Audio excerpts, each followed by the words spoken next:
The first mistake Roderick Greymane ever made, according to his own internal and heavily fortified accounting, was saying yes to a baby fox with a broken leg. It seemed a minor error in judgment at the time, a concession to the enormous, pleading eyes of the woman his wolf had unilaterally declared their mate. The woman, Kit Tallgrass, had been standing in the doorway of his office at the Greymane Pack compound, mud on her boots, rain in her hair, holding a trembling ball of orange fur like it was the last surviving artifact of a dying civilization. His wolf had assessed the situation with his usual clinical detachment and delivered a single, uncharacteristic directive. She is sad. Fix it. Everything else is secondary. This was remarkable because his wolf, a dead-serious, hyper-vigilant entity who experienced every moment of every day as a potential tactical crisis, had never once, in 29 years, classified anything as secondary. Not border patrols, not rival pack movements, not the precise threat level of the barista at the coffee shop on Main Street who smiled at Kit every Tuesday. Current status, watch list. One more smile and he moves to incident. So Roderick, alpha of the Greymane Pack, a man whose resting expression could curdle milk at 40 paces, had nodded. One fox. What was one fox? It was a tactical error of catastrophic proportions. 3 months later, the Greymane compound had been peacefully, cheerfully invaded. The single fox had become a recruitment officer for the broken, the bewildered, and the bizarre. The property now included 2 foxes, the original, Patches, and his suspiciously acquired friend, Finnegan, a one-eyed owl named Professor Hoot, a badger with what Kit diagnosed as performance anxiety, a young deer that had imprinted on Marcus's German shepherd and now attempted to play fetch, and Gerald. Gerald was a goose. Gerald had looked into the void, and the void had offered him a lifetime subscription to violence. He had accepted with enthusiasm. Gerald now terrorized Roderick's most senior pack members, hissing with the righteous fury of a fallen god if anyone walked too quickly past the back garden. No one could do anything about it. Kit had named him. Once Kit named something, it fell under a divine protection that even an alpha's authority could not penetrate. His wolf was in a state of perpetual conflict regarding the menagerie. The fox is sleeping on our territory. This is either an ally or an infiltrator. I have been observing for 11 weeks. Results? Inconclusive. The owl is a surveillance asset. Respect the owl. The goose is an agent of chaos, and I will not acknowledge its existence. Roderick had suggested, internally, that perhaps the goose was just a goose. Incorrect. The goose has intentions. I have seen its eyes. It is planning something. The only exception to his wolf's rigid non-engagement policy was Patches, the original fox. Late at night, when the compound was quiet and Kit was asleep with her head on his chest, Roderick would sometimes lose control of his own hand. It would find its way to the fox curled at the foot of their bed and groom its fur with meticulous, secret tenderness. His wolf would then file a report on the unauthorized affection, as if it had been perpetrated by a foreign agent. Contact was made with the small orange asset at 2:47. Duration, 9 minutes. This was not sanctioned. Recommend immediate review of personal security protocols. Also, the fox was very soft. This is noted for the record. Roderick drew the line, the final immutable boundary of his patience, when Kit walked into the kitchen on a Saturday morning, cradling a bear cub.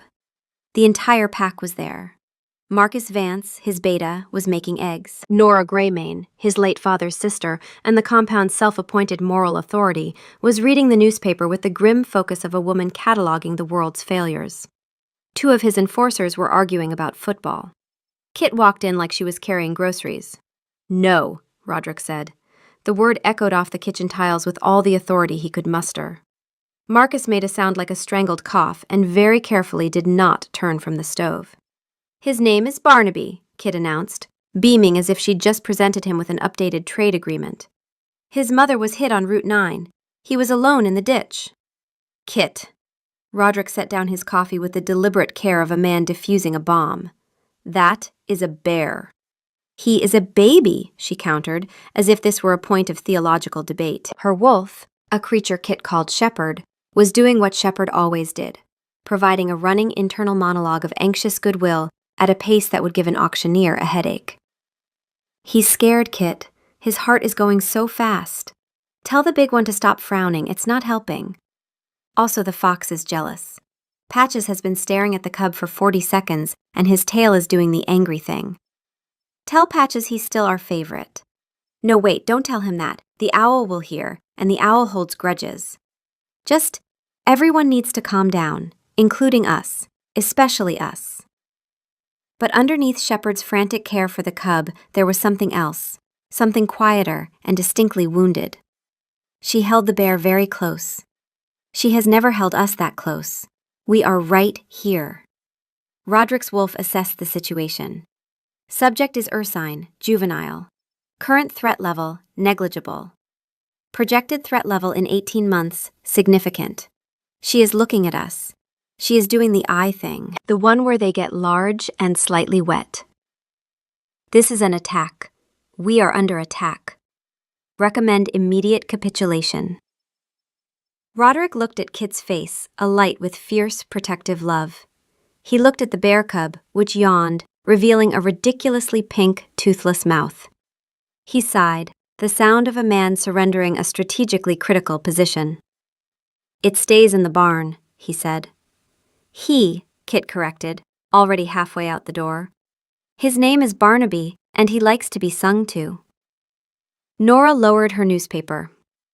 Your father, she said, her voice carrying the particular weight of a woman who had been saying your father for 15 years, would not have allowed a bear on the property. Roderick poured more coffee. My father also thought the internet was a fad, Nora. Marcus, still facing the stove, shook with silent laughter. The pack meeting that evening was a masterclass in collective denial. The Greymane pack met monthly in the main house's big living room, a sprawling, slightly battered space that smelled like pine, old leather, and too many wolves in one room. Roderick sat in his usual chair by the fireplace, which was not a throne, though Nora had once suggested they get him one, for the dignity of the position. He had declined. Underneath his chair, Barnaby the bear cub was asleep on his foot. The cub had escaped the barn in under 2 hours. Kit had said this proved he was gifted. Roderick's wolf had noted it as a security breach and updated the threat assessment accordingly. The bear has breached containment. I am unsurprised. I tried to warn us. The meeting was supposed to be about the northern property line. The Callahan pack, their territorial neighbors to the north, had been pushing boundaries for months, running patrols closer and closer to the creek that marked the border, leaving scent marks in places that were, diplomatically speaking, rude. But Nora had her own agenda. The real issue, she said, adjusting her reading glasses with the precision of a woman loading a weapon, is discipline, structure. Your father ran this pack with clear expectations, regular patrols, formal hierarchy, none of this. She gestured vaguely at the room, which currently contained 2 foxes, an owl on the bookshelf, and Gerald the goose sitting on the ottoman like a tiny, furious king. Situation. The situation has a name, Kit said from the back of the room. She was holding a squirrel. The squirrel had a twig splint bound to one of its tiny legs with a piece of thread. Shepard was immediately, frantically torn. Oh no, the squirrel is scared of the room. Too many predators. Tell them to stop looking so wolfy. Also, she picked up the squirrel. She picked it up and she held it against her chest. She has never held us against her chest like that. She carries us in her head, which is fine, but the squirrel gets the physical contact. The squirrel has known her for 20 minutes. Nora stared at Kit, then at the squirrel, then at Roderick with an expression that said, "Do you see what I mean?" Roderick saw Kit. That was the problem. He always saw Kit. She was standing there in an old flannel shirt, her dark hair escaping its braid, cradling a rodent with the focused tenderness of a surgeon, and he wanted to cross the room and bury his face in her neck and never attend another pack meeting as long as he lived. His wolf, who had been maintaining a professional focus on Nora's territorial concerns, abruptly short-circuited. She tucked her hair behind her ear. This is new intelligence. File it. She's wearing our flannel. She's in our clothes. Every male in this room needs to see that and understand what it means. Updating the scoreboard. Marcus. No threat, as always. The enforcer by the window. Low priority, but he looked at her for 1.3 seconds when she walked in. That is 0.8 seconds too long. He is now monitored. The squirrel. What gender is the squirrel? This matters. Perhaps, Kit said, her voice louder than she intended. The room turned to stare at her. Roderick's eyes met hers. Nora raised a single disdainful eyebrow. Shepard panicked. Oops. We've spoken. Now we have to say something useful. Something about animals. Animals are useful. Perhaps, Kit repeated, forcing a confident tone, if the Callahan border is the problem, we should be running out there more, not less. A pack that uses its territory holds its territory. Right now we run the southern loop every week, but the northern border maybe once a month. If we ran it weekly, the Callahans would get the message. Silence. One of the enforcers scratched his jaw. Nora looked at Kit as if she'd suggested they resolve the territorial dispute via interpretive dance. My dear, Nora said, her tone the particular flavor of condescension that older pack women had perfected into an art form. Pack security is a bit more complex than scheduling nature walks. Humiliation burned hot in Kit's cheeks. She wanted to shrink. She was out of her depth, a vet tech who'd wandered into the grown-ups table. Shepard crumbled instantly. She's right. We're stupid. We should have stayed quiet. Now the Alpha is embarrassed of us. We should go check on Barnaby. Barnaby never judges us. Barnaby just wants to be sung to. But Roderick wasn't embarrassed. He was looking at Kit with a strange, thoughtful expression. She's right, he said. We've been ceding ground by not being present.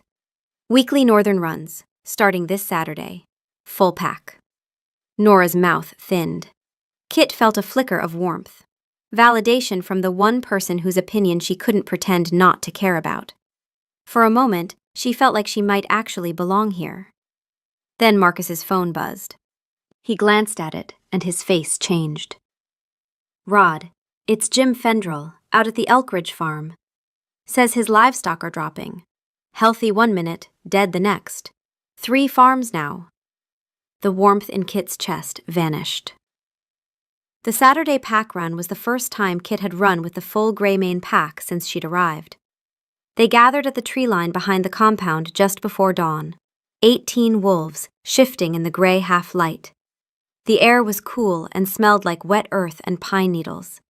Roderick shifted first, the change taking him in one fluid motion, bones reshaping, skin giving way to thick silver-gray fur. He shook out his coat and stood waiting, enormous and still, while the pack assembled around him. Kit shifted beside him. It was always a relief, the change. Like taking off a pair of shoes that were a half size too small and feeling the ground properly for the first time. Her wolf form was smaller than most of the pack, brown and quick, built for agility rather than power. Shepard immediately began her own version of a pre-flight checklist. Okay, paws, good. Nose, working. Tail, present. The Alpha is right there. He's so big. We knew he was big, but he's really big. Don't stare. We're staring. Stop it. Oh, Patches shifted too. Look at him, Wait, he's standing closer to the Alpha than we are. That is our spot. Move, fox. Patches, who had not shifted because he was actually just a fox, blinked at her. The run itself was glorious. 18 wolves streaming through the forest in the early light, paws silent on the pine needle floor, breath coming in white plumes. Roderick led, Kit just behind his right flank. Marcus ran left. The enforcers fanned out in a loose perimeter. For the first 10 minutes, Roderick's wolf was perfectly focused, disciplined, professional. Then Kit nipped his ear as she passed him on a downhill stretch, a playful, spontaneous gesture that meant nothing and everything. His wolf handled it like a champion. For exactly 4 minutes. Then, mid-stride, while navigating a stream crossing that required actual concentration, she bit our ear. She put her teeth on us. Voluntarily. Not in combat. Recreationally. I need a moment. I am a predator. I am feared across 3 counties. She nipped our ear and I am experiencing a system malfunction. How do I file a report on myself? Roderick stumbled slightly on a rock. Marcus glanced over with a question in his eyes. Roderick ignored him and ran harder. They hit the northern border 40 minutes in, and that's when everything changed. Kit smelled it first. A wrongness in the water. The creek that marked the Callahan border should have smelled like stone, cold water, and the faint green of algae.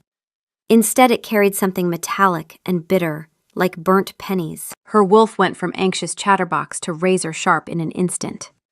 Stop. The water is wrong. Taste it. No, don't taste it. Smell it. Bitter.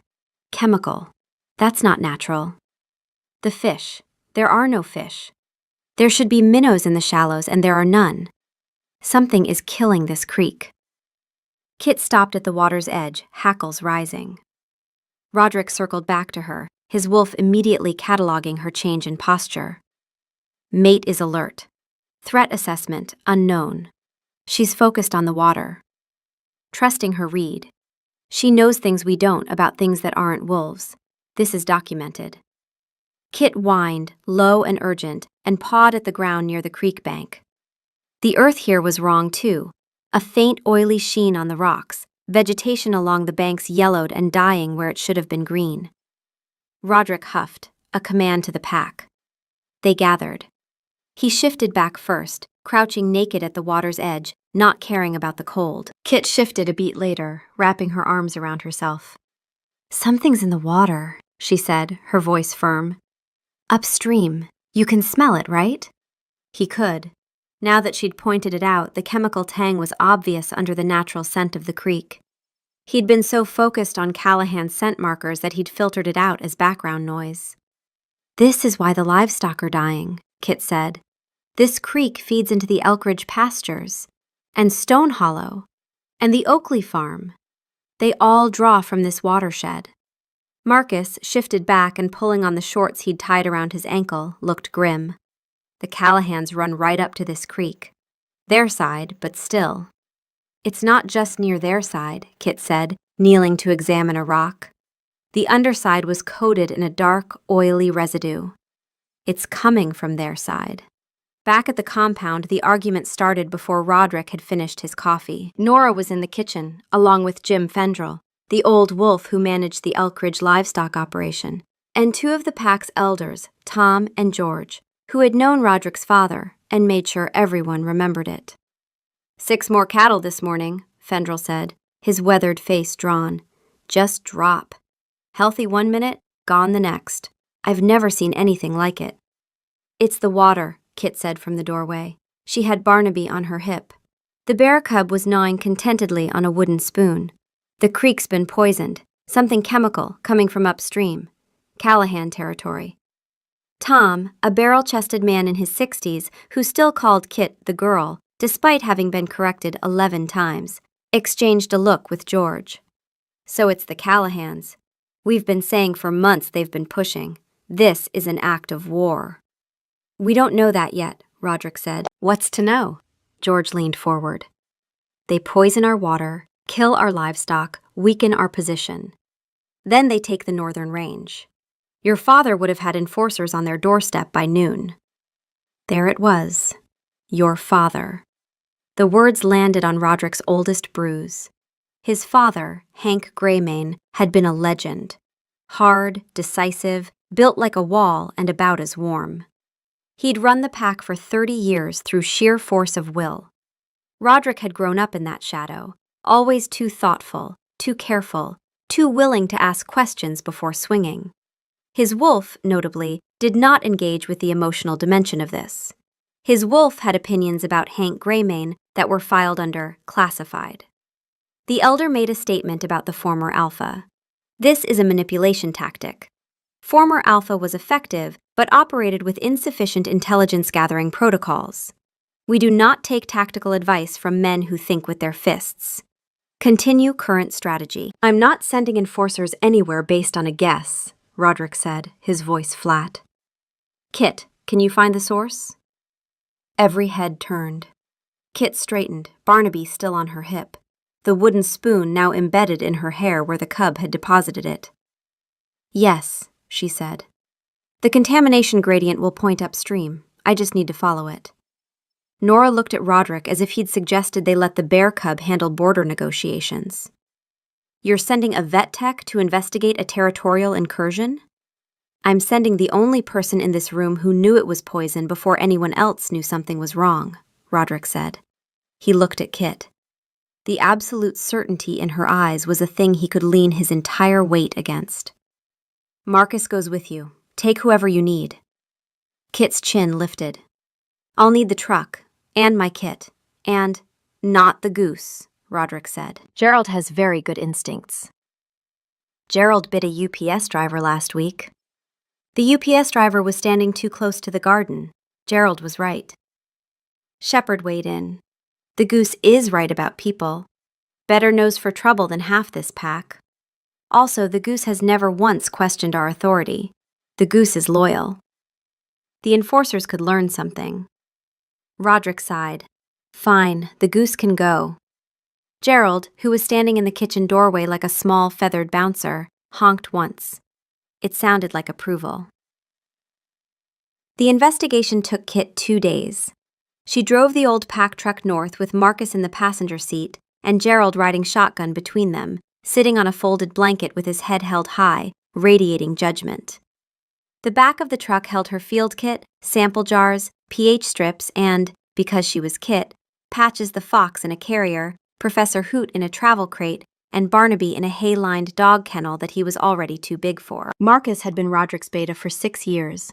He was calm, competent, and had the particular patience of a man who had learned that the Gray Mane Pack's definition of normal was a moving target. But even he had limits. The owl is staring at me, he said 15 minutes into the drive. He does that, Kit said serenely. He's assessing you. He'll stop when he decides you're acceptable. And if he decides I'm not, he'll keep staring. Professor Hoot swiveled his one good eye toward Marcus and did not blink for the remaining 40 minutes of the drive. Shepard, meanwhile, was performing a rolling inventory of every creature in the vehicle. Patches, secure. Slightly sulky because the fox carrier is next to the bear kennel, and Patches does not approve of bears. Professor Hoot, watching the beta. Good. The beta is trustworthy, but the owl should verify independently. Gerald, alert. Gerald is always alert. Gerald is the most reliable member of this expedition, and I will not be taking questions. Barnaby, sleeping. His breathing is good. He dreamed about milk earlier. I could tell. And the Alpha is not here. We are far from the Alpha. This is fine. We don't need to be near him at all times. We are independent. We are fine. How far away is he? Can we still smell him? We cannot still smell him. This is less fine. Kit followed the creek upstream, stopping every half-mile to test the water. Each sample was worse than the last. The pH was dropping, the chemical signature getting stronger. She crouched at the water's edge while Marcus stood watch, her hands steady, her focus absolute. This was her element. Not pack politics, not territorial posturing, but the quiet, specific work of listening to what the land was trying to say. At the second stop, a stray cat emerged from the underbrush and wound around Kit's ankles. She picked it up automatically, scratching behind its ears. Shepard went perfectly still. She picked up the cat. She is petting the cat. The cat is purring. The cat has known her for 12 seconds and is already getting the full treatment. We have been here for months. Do we get picked up? Do we get scratched behind the ears? No. We get internal monologue. The cat gets hands. Kit, entirely oblivious to her wolf's existential crisis, set the cat down gently. You shouldn't drink from this creek, buddy. The water's bad. The cat meowed. Shepard, despite herself. The cat says there are dead fish downstream. The cat is actually useful. Fine, the cat is fine. It is small and has no loyalty. We are better. By the second day, Kit had traced the contamination to its source.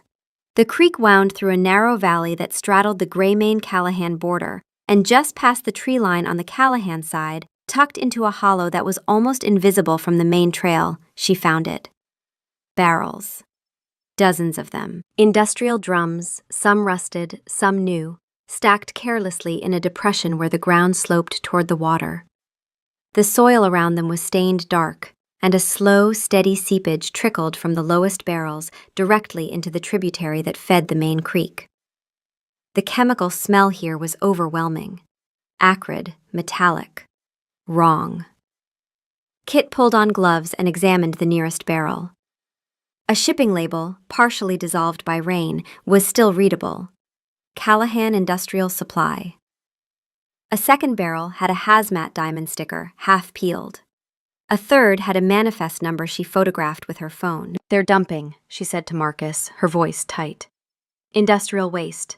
Chemicals from some operation on their side. They're not even trying to hide it. They just found a spot they thought no one would check."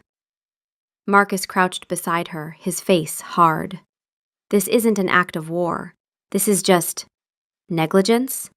Worse, this is cheap.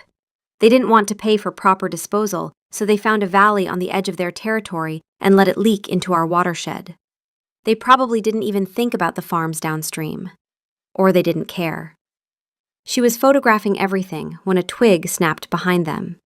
A man, human form, but the scent was unmistakably Callahan, stepped out of the trees.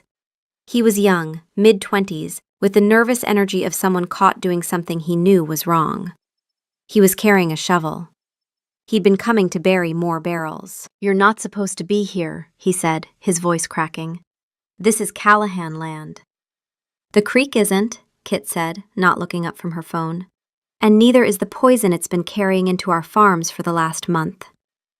The man's eyes darted to Marcus, who was considerably larger than him and currently radiating the calm menace of a man who could end this conversation in several different ways. Look, I just work for them, all right? I just move the barrels. I don't—" A silent, feathered shape dropped from the branch above. Professor Hoot, who had been scouting ahead like the world's most dedicated surveillance drone, raked his talons across the man's shoulder. The man yelped and stumbled backward. Simultaneously, Gerald, who had been waddling along behind Kit with the quiet determination of a Secret Service agent, spread his wings wide, extended his neck, and charged. Gerald did not go for the face. Gerald went low. He clamped down on the man's bootlace, planted his feet, and began pulling with the single-minded fury of a creature who had found his purpose in life. The man, already off balance from the owl, tripped over his own feet and went down hard. Marcus stepped forward and put one boot on the shovel. "Stay down. Kit, you got what you need?" Kit was already pulling the parchment. No, her phone.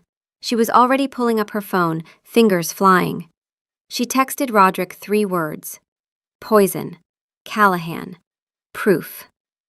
She attached 6 photos and hit send. Back at the compound, Roderick was losing his mind. Not visibly.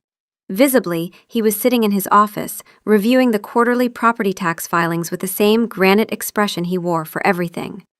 Inside, his wolf was running a continuous, desperate loop that no amount of discipline could quiet. Kit has been gone for 37 hours. She is outside our perimeter.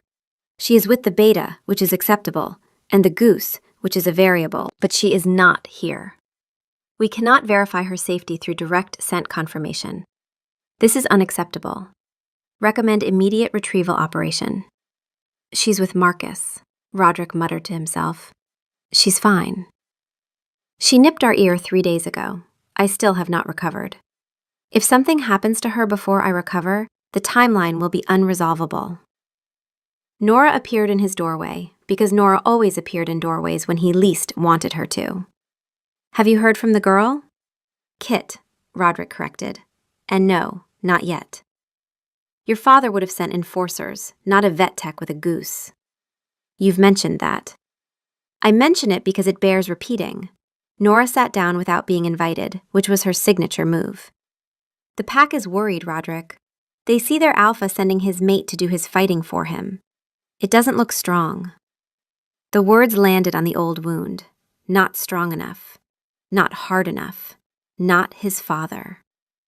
Roderick's jaw tightened. His wolf, however, had a different take.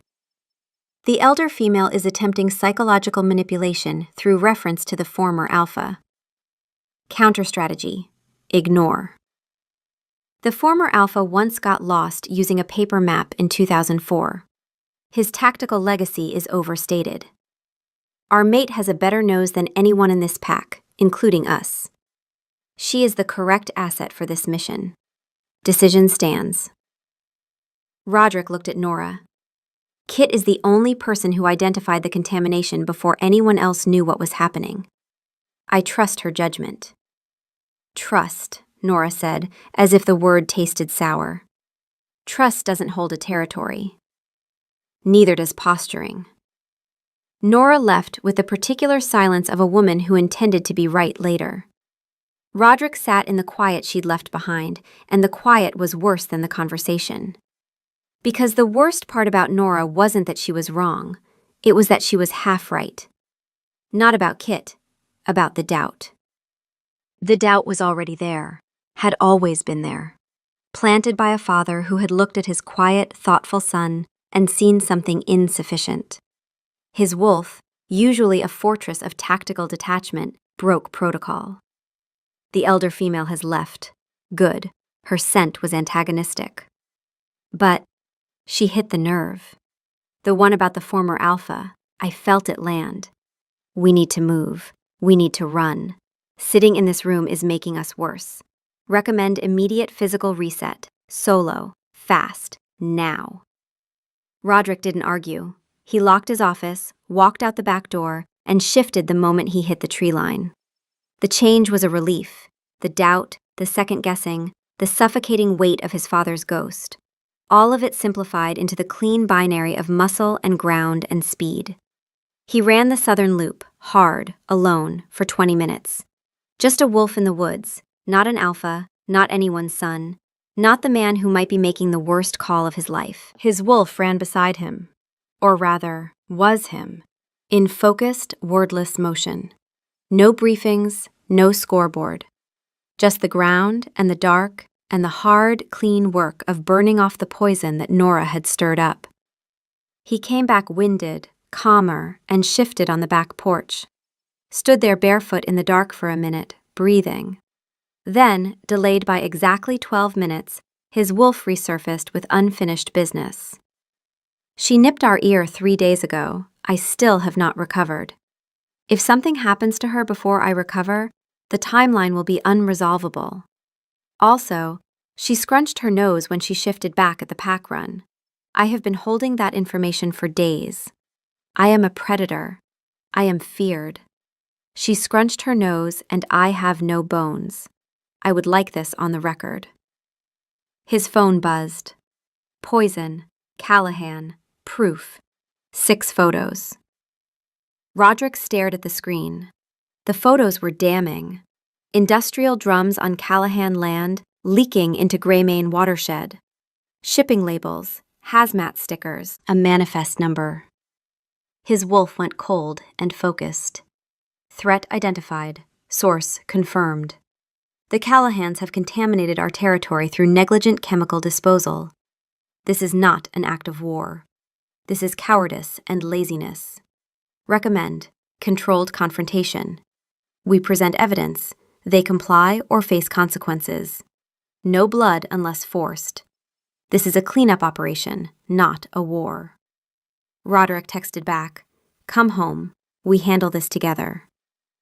Kit drove back to the compound with the evidence. A very smug Gerald, a rattled Callahan worker Marcus had zip-tied to a fence post for his own alpha to collect, and, because she was Kit, a 3-legged dog she'd found limping along the road 2 miles from the farm. The dog's name was Hopper. She'd decided this in under 30 seconds. Shepard had opinions. Another one. She found another one. That's fine. The dog can join the menagerie. The dog can have a bed and a name and hands. And we will be here, in her head, where we have always been, doing all the real work. And the dog will get the belly rubs. This is fine. We are not jealous. We are a wolf. Wolves do not experience jealousy. That is a human emotion, and it is beneath us. The dog licked Kit's hand. That dog doesn't even know her like we do. We have been here longer. Kit arrived home to a compound buzzing with tension. Marcus had called ahead. Everyone knew about the Callahan barrels. The elders were gathered in the main house, voices raised. She could hear Tom's bass rumble through the walls. An act of aggression that demands a response. She found Roderick in the kitchen, leaning against the counter, arms crossed, a cup of cold coffee beside him. He looked tired. Not the surface tired of a long day, but the deep tired of a man carrying a weight he couldn't set down. The alpha tired that lived in his bones. Shepard noticed immediately. He has the frown lines again, the bad ones. He needs to sleep. He needs food. He needs us. Does he know he needs us? He probably doesn't know. He's not good at knowing things about himself. That's what we're for. Roderick? Kit said softly from the doorway. Hopper, the three-legged dog, was tucked under her arm. He looked up, and his face did the thing it always did when he saw her. The granite softened for exactly 1 second before the alpha mask came back. Kit, you're back. He pushed off the counter, hands hovering near her shoulders, as if he wanted to touch her but had forgotten the protocol. That was good work. The photos are solid. I've already called the Callahan Alpha. We're meeting tomorrow. Good, she said. I can walk you through the contamination path, the drainage routes. I've got it handled. He was already moving past her toward the living room, where the elders' voices were rising. There's a lot to coordinate. The farms need clean water trucked in tonight. I have to brief the enforcers for tomorrow's meeting. Nora wants... You need to eat, Kit said, setting Hopper down. The dog immediately began investigating the kitchen, with the optimistic enthusiasm of someone who has just discovered that floors sometimes have food on them. Sit down, I'll make you something. He paused in the doorway.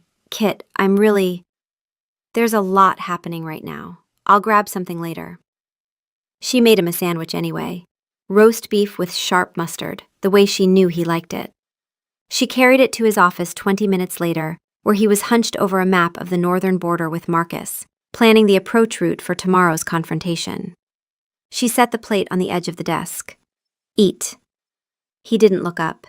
He was mid-sentence with Marcus, tracing the access road on the map. If we come from the east side, they can't claim we crossed the... Roderick, eat. He glanced at the plate, then at her.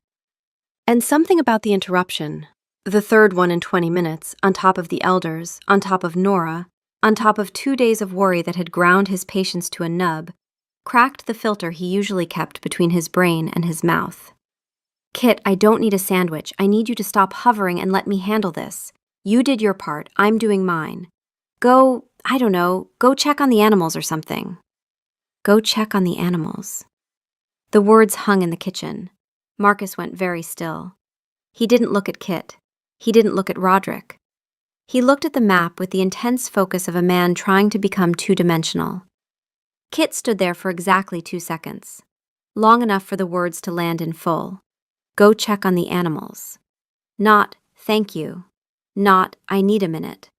Go do the thing that everyone thinks is all you're good for because this, the real work, isn't yours. He hadn't meant it that way. She knew, somewhere beneath the hurt, that he hadn't meant it that way. But knowing and feeling are different countries. And right now, she was standing in the wrong one. Shepard, who had been quietly cataloging the sandwich ingredients with proprietary pride, went silent. Not frantic silent, not panicking, just quiet.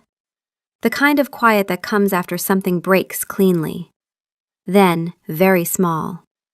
He told us to go check on the animals. That's what he thinks we are. The animal girl. The one who is useful for the soft things and in the way for everything else. We drove 2 days. We found the poison.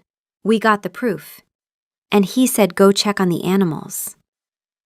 Okay, Okay, we know where we're not wanted. Barnaby won't say that to us. Barnaby thinks we're the whole world. Let's go be with someone who thinks we're the whole world. Sure, Kit said. Her voice was perfectly level, eerily level, the kind of level that should have set off every alarm Roderick had. But he was already looking at the map again. She walked out, not to their bedroom, to the barn. She sat down in the hay next to Barnaby's kennel, and the bear cub woke up and pressed his warm nose against her palm, and she sat there in the half-dark with her hand on a bear and her back against the wall, and did not cry. She just got very, very quiet. Hopper limped in a minute later and lay down against her thigh. Patches appeared from somewhere and curled in her lap. Professor Hoot landed on the rafter above her and settled in, his single eye watching the barn door like a sentinel. Shepard kept a running whisper. See? They came. They always come. We don't need to be in the room with the map. We are fine here. The hay smells good. Barnaby's breathing is steady. The fox is warm. We are fine. We are completely fine. We are not thinking about what he said. We are especially not thinking about the way he didn't look up when he said it. Roderick reached for the sandwich 7 minutes later. He took a bite. It was perfect. Roast beef, sharp mustard, the bread she always got from the bakery on 5th because she'd noticed once, months ago, that he'd said it was good. She'd remembered. She always remembered. Go check on the animals. The words replayed in his head, and this time he heard them. Not as a stressed man triaging his evening, but as Kit would have heard them. After 2 days in the field, after finding the proof that saved 4 farms, after making him a sandwich with the right mustard because she pays attention to everything about him, always, even when he pays attention to nothing about her. Go check on the animals. He put the sandwich down. Marcus, still studying the map, said without looking up, She made that with the mustard from the place on 5th. She drives 20 minutes out of her way to get it. I know, Roderick said.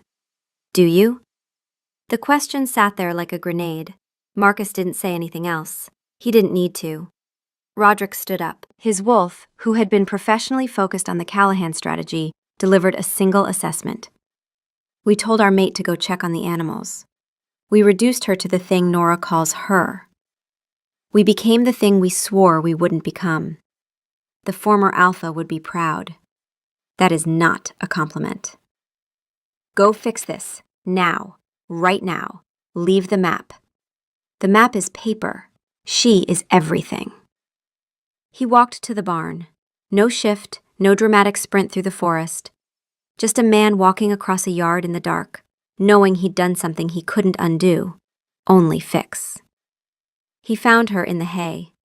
Barnaby was asleep against her side. Patches was in her lap. Hopper was pressed against her leg. Professor Hoot watched him from the rafter with an expression that, in a human, would have been cold contempt. She wasn't crying. That was worse. She was just sitting there, still, like someone waiting for a bus that was never coming. Kit? She didn't look up. I'm checking on the animals, like you said. It landed exactly the way it should have. He felt it in his chest. That was... He stopped. Started over. No preamble, no excuses. I said something unforgivable, and I need you to know that I heard it. Not when I said it. After. When I ate the sandwich you made me with the mustard you drive 20 minutes to buy, and realized that the person who pays more attention to me than anyone alive just got told to go be somewhere else. She still didn't look at him, but her hand on Barnaby's fur went still. You drove 2 days through the territory, he said, his voice stripped raw. You found the source. You got the proof. You came back covered in creek mud with a 3-legged dog and a goose who thinks he's in the Secret Service. And I told you to go check on the animals. Like that's all you are. Like that's not the thing you do that's better and braver than anything I've ever done in a strategy meeting. He crouched down, bringing himself to her level. Nora says my father would have handled this differently. She's right. My father would have said exactly what I said tonight. He'd have told my mother to stay out of the way while the real wolves handled things. And she did. She stayed out of the way for 30 years, and by the end she was a ghost in her own home. His jaw tightened. I swore I'd never be that. And tonight, I was exactly that. Kit finally looked at him. Her eyes were dry, but the hurt in them was specific and deep, and entirely his fault. "You didn't even look at the sandwich," she said, and her voice cracked, and it was almost funny, how the smallest thing was always the biggest thing. "I ate it," he said, "after you left. It was perfect. It's always perfect. You always know exactly what I need, and I'm the idiot who told you to go check on the animals while I stared at a map." A long pause. Barnaby snored softly. Patches yawned in Kit's lap. "Shepard is composing a very angry poem about you right now," Kit said. "It doesn't rhyme, but it's got a lot of feeling." "I deserve that. It has 4 stanzas about how the fox appreciates us more than you do." The fox is right. She almost smiled. It was small and reluctant, and it cost her, and it broke something open between them. "Come here," she said. He sat down in the hay next to her, not gracefully. He was too big for the space between the bear and the fox and the 3-legged dog, and he ended up with hay in his hair, and Hopper's chin on his knee, and Barnaby's paw on his boot. Kit leaned into him, her head against his shoulder, and he wrapped his arm around her and held on. His wolf filed a report, very quietly. "Mate is beside us." She allowed proximity despite our catastrophic failure. She smells like hay and mustard, and the particular warmth of someone who has decided to forgive us even though we don't deserve it. All strategic priorities are irrelevant. The map is in the office. We are in a barn. The barn is correct. The map was never correct. She's leaning into us.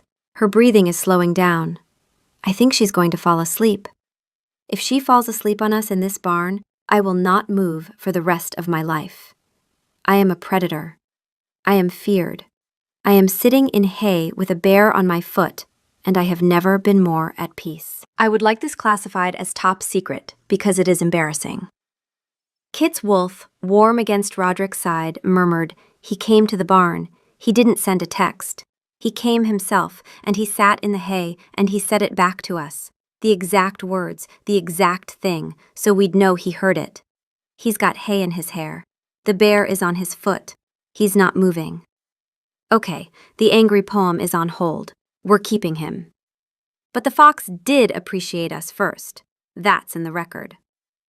The next morning, Roderick drove to the Callahan compound with Kit in the passenger seat, Marcus in the back, and a folder full of evidence on the dashboard. Gerald rode on the dashboard itself because no one had successfully argued that he shouldn't. The Callahan Alpha, a man named Dale Callahan, met them in his driveway. He was big, bluff, and had the particular energy of someone who had been hoping this conversation wouldn't happen. Roderick didn't posture. He didn't threaten. He opened the folder, laid out the photos, the water samples, the shipping manifests, and the vet reports from 4 farms with dead livestock. "Your operation is dumping industrial waste into the watershed that feeds my territory," he said, his voice even. 3 farms have lost cattle. The creek ecosystem is dead for 2 miles. I have a manifest number, a Callahan shipping label, and one of your people who was caught trying to bury more barrels on the border. Dale's face went through several colors. "Now listen, Greymane, that's... Our processing facility generates some byproduct, sure, but we've been handling it. You've been handling it by dumping it in a ditch and hoping it ran downhill into someone else's problem. It ran into mine." Kit, standing beside Roderick, added quietly, "The contamination has reached the water table. If it's not remediated, it'll affect your wells, too. Within the year." Dale looked at her, then at the photos, then at Roderick. His wolf was doing the math that his bluster was trying to avoid. This was not a fight he could win. The evidence was airtight, and the Greymane Alpha was not here to negotiate. He was here to inform. "You have 30 days to remove every barrel," Roderick said. "You pay for the farm losses. You fund the creek remediation. And you stay on your side of the border for the next 12 months while the ecosystem recovers. This is not a discussion. Dale opened his mouth. Gerald, still on the dashboard of the truck behind them, honked once. It was a honk that carried across the entire driveway. It was a honk that said, "The negotiations are over." Dale closed his mouth. 30 days, he said. 30 days, Roderick confirmed. They drove home in silence for about 4 minutes. Then Marcus from the back seat said, "Did the Goose just close a territorial negotiation?" "Gerald is a strategic asset," Kit said, with the absolute sincerity of a woman who had never been more serious about anything in her life. Roderick's wolf updated his files. The Goose has been reclassified. Former status, Agent of Chaos. New status, Diplomatic Enforcer. Security clearance, upgraded. I still do not trust him, but I respect the results. A week later, Roderick stood on the back porch of the compound, watching Kit in the yard below. The old equipment barn had been cleared out and transformed. What had been a storage space for ancient lawnmowers and broken furniture was now a clean, bright, organized space with kennels, a treatment area, a warming station for orphaned animals, and a hand-painted sign over the door that read, "Greymane Wildlife Rescue. All creatures welcome." Kit had done most of it herself, with help from Marcus's mate Lena, who was a nurse and understood wound care, 2 of the younger pack members who'd volunteered because Kit had that effect on people, and Gerald, who had supervised the painting by standing in the middle of the floor and honking at anyone whose brushwork displeased him. The compound had absorbed the sanctuary the way it absorbed everything Kit touched, slowly, skeptically, and then completely. The enforcers who had once given the menagerie a wide berth now stopped by to check on Barnaby's growth. Old Jim Fendrell, who had been the most vocal about the animal situation, had been spotted sitting in the barn at 6 a.m., bottle-feeding an orphaned fawn, and pretending he'd only come in to check the plumbing. Even Nora, steel-spined, disapproving Nora, had been caught reading aloud to Professor Hoot from a veterinary textbook, and when confronted had simply said, "The owl is more attentive than most of this pack." Roderick watched Kit kneeling in the yard, wrapping a bandage around the wing of a small hawk. She was talking softly to it, her hands impossibly gentle. Hopper was sprawled beside her. Patches was draped across her lap like an orange scarf, clearly having beaten all other animals to the prime real estate. Barnaby, who was no longer small but was still convinced he was a lap bear, was sitting 3 feet away, watching the hawk with the intense curiosity of a creature who had not yet learned that not everything was a friend. His wolf took it all in. Status report. Luna is secure.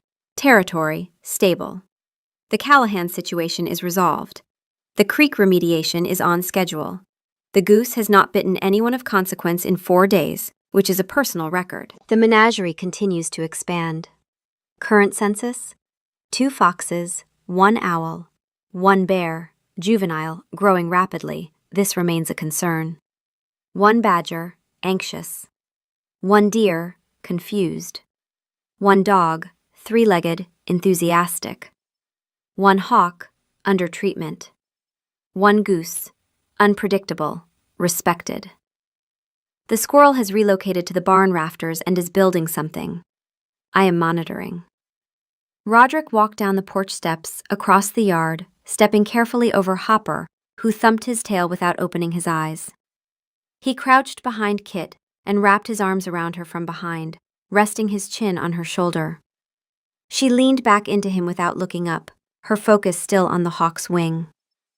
"I love you," he said. Not quietly, not as a confession, just a fact, stated in the middle of a Tuesday afternoon at normal volume. Kit smiled. "I know. Shepard has been composing a ballad about your jawline. It's 12 verses now. There's a bridge about your forearms." "A bridge?" She's very thorough. Shepard, delighted to be referenced. "He should know that we have been working on this for weeks. It is our best work. Verse 7 rhymes devastating with frustrating, and we're very proud of it. Also, the hawk is doing better. Her wing will heal. And the alpha is warm. He is very warm. We are not moving. Cancel everything."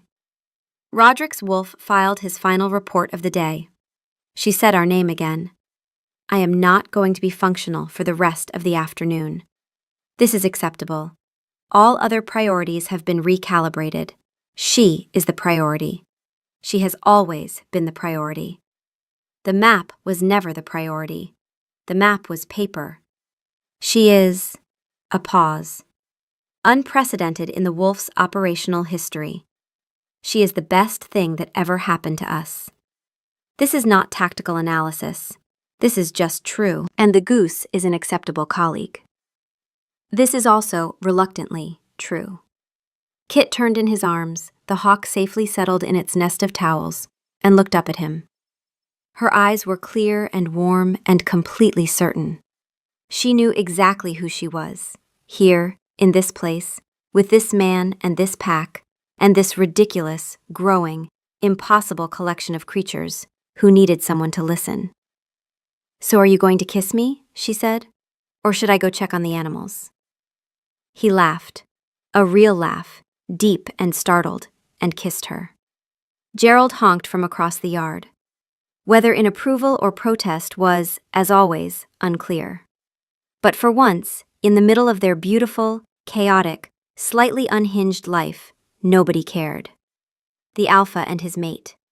Surrounded by the broken and the saved. Finally, perfectly home.